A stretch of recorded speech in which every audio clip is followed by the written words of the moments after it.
This morning, the power is fortunately back on at a Brooklyn detention center after inmates suffered nearly a week with minimal electricity and heat.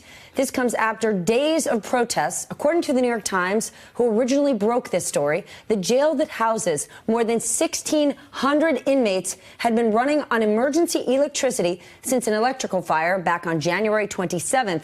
And reminder, that was during an Arctic blast that brought bitter cold to the region. Members of Congress and City Council have been speaking out against the warden and the conditions these inmates faced. What's happening there is a microcosm of this country. The majority of people here are melanated, so they don't care. Even the ones that aren't are from the poorer communities, so they don't care. That was New York City Councilman Jumaane Williams, who is here with me now. He's also running for New York City Public Advocate. And Midwin Charles back with me.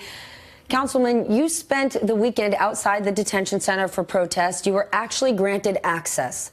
Tell me what it was like inside. And first, I just want to underscore that any progress we have was people-powered, the families and the supporters.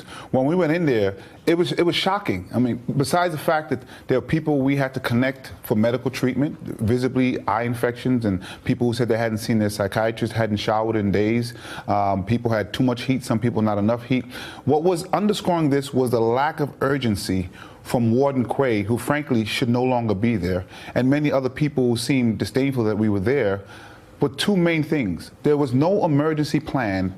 They had no plan to create an emergency plan. They didn't even care to set up a system so people who had loved ones in there could know if they were okay. This was underscored when a Congress member asked, what about people with CPAP? And if they don't get it, they may actually have a stroke. The warden said, oh, we hadn't thought of that. But what are you talking about? They refused blankets and hand warmers from the city. We finally worked with the mayor to force them to take it. The next day we found out they hadn't even distributed it. They simply didn't seem to be caring about the humanity of the people who were there. Now, there are reports that pepper spray was used during some of the more chaotic situations. What does that even mean, a chaotic situation? What was going on inside? So you have to remember that people hadn't spoken to their loved ones in over a week. They had no idea if they were okay. When I was in there, we took as many numbers as we could to reach out to families who thanked me so much for reaching out just to let them know I spoke to someone. And so in an emotional state, when there was someone saw their child at the window and wanted to make sure that he was okay, and they went to the door, and instead of showing some compassion, they immediately rushed and started praying. For me, as I said, it's so true. The melanated people, babies, who this administration has separated at the border, and the melanated people primarily who were in that federal building, there's a connection to me. The humanity seemed to be missing. Like, we just don't care about those folks. And even the people who aren't melanated, who are from the poor echelons, it just critically. Now, I can't say that state and city prison system is better. I can say this, that if there was an emergency like this, at minimum, people would have been granted access and inspections to make sure that these things were going on. And what I want people to understand now is that this is not an end. There was issues that happened in this prison before. We heard about prisoners saying that they were using heat for punishment. We want to investigate that. We've heard that the heating system was never built the way it should have been to begin with. And so a lot of these problems were exacerbated by this emergency. And my hope is that we don't keep the microscope, we don't take the microscope away. This was a terrible, terrible week. But many of these people have dealing with these issues long before that. And that's not what they were sentenced to. By the way, some of them have not been sentenced or pre-trial. Even if they were sentenced, they shouldn't go. But some of them are pre-trial. Some of them are on their way back home. I just want to be clear about that. Wow. Midwin, the Federal Bureau of Prisons officials, they are due in federal court tomorrow.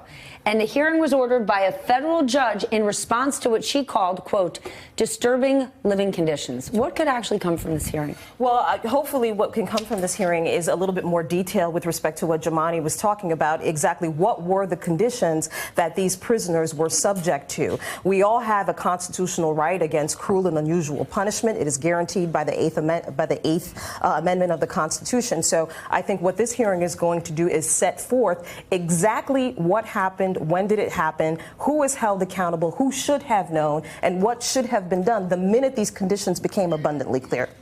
And we have to remember, this has been for almost a week. All right, Councilman, the Department of Justice has issued a statement to the New York Times saying it's going to work with the Bureau of Prisons, and they said this, to examine what happened and ensure the facility has the power, heat, and backup systems in place to prevent the problem from reoccurring. What's your response to that? Where was the federal government for a week? They sent no inspectors. They sent no one down there to make sure that everything was okay. If it wasn't for the Congress members who came and demanded entry, no one would have access in there to see what was going on. The attorneys were not allowed in there. Like, I want people to understand what was happening. Why were there attorneys not allowed in there? I've been to that facility. If you were representing, if one of your clients was inside that federal prison over the last week, what would his and your plight have been, and what would your course of action be now? My course of action would have been to demand to see my client, and then if I could not see my client, I would file a motion to the court and ask a judge for leave to gain access to this facility. They are not supposed to prevent clients from seeing their attorneys. That they have a constitutional right to be represented, and they have a constitutional right to see and confer and meet with their attorney. And the attorneys did that to their credit. They filed motions? Yes, the court system takes time. Yeah. So through all that time, these living conditions are still happening. The DOJ wasn't there. The Bureau inspectors weren't there. Nobody was there. Thank God for the families and the people who said, we're not leaving until there's heat. They turned the heat up outside to help them get the heat. We also haven't heard from the acting attorney general, which I think is appalling. He should have come forward. This is something, you know, he's in charge of law enforcement. He should have said something. There's been no press conference, nothing at all. Hey there, I'm Chris Hayes from MSNBC. Thanks for watching MSNBC on YouTube. If you want to keep up to date with the videos we're putting out, you can click subscribe just below me or click over on this list to see lots of other great videos.